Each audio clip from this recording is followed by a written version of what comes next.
Mike Wolfe, once celebrated across America, now seen in handcuffs walking into court under a cloud of suspicion.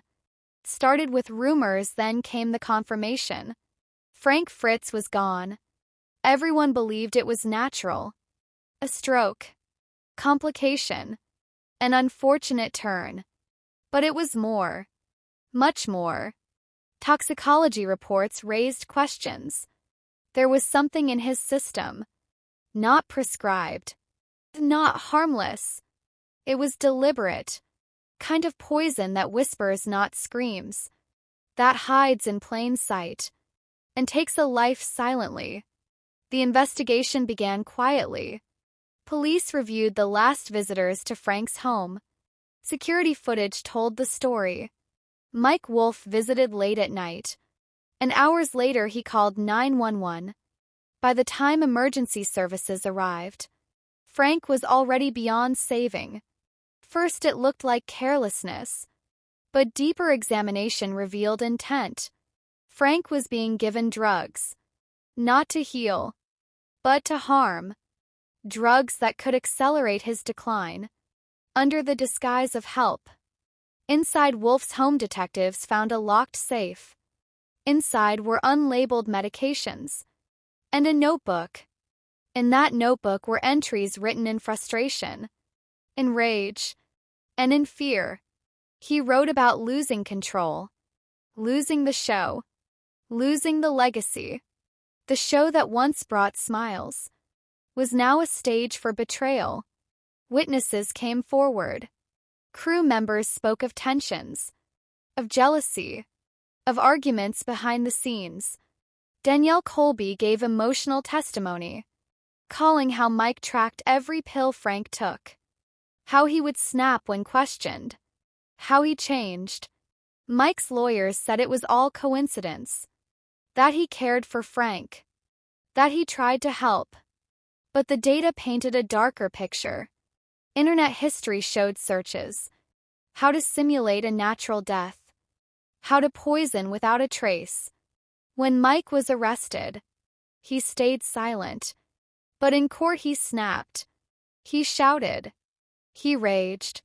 He said the show was his. The fame was his.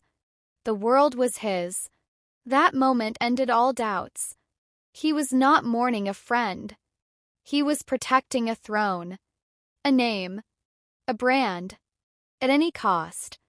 The jury deliberated for just 4 hours. The verdict was clear. Guilty. Poisoning. Of deception. Of betrayal. Mike collapsed in court. Screamed that the truth would surface. Tried to lunge toward Frank's family. Security restrained him. But his words echoed.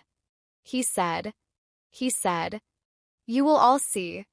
I was never alone in this." Courtroom fell into silence. The media exploded. America's favorite picker. Now a killer. The History Channel removed every episode featuring him. Sponsors backed out. His face erased from the brand. From the legacy. Frank's family sued for damages. For justice. For memory. They shared letters Frank wrote, dreaming of a comeback. Of rebuilding. Of starting over. But he never got that chance, because his oldest friend took it from him. Psychologists labeled Wolfe a narcissist, driven by control, by fear, by the need to stay at the top, even if it meant murder. He sold memorabilia after Frank's death, claimed proceeds would go to charity. They didn't. It was all a front. Even in death, he used Frank's name to profit. Fans were devastated. Some denied the truth. Others accepted it. Tears turned to anger. Memories became shadows. A friendship that began with laughter, ended with poison, with silence, with death. This was never just a TV show. This was a tragedy. A lesson in fame, in ego, in darkness, and in the silence. That finally broke.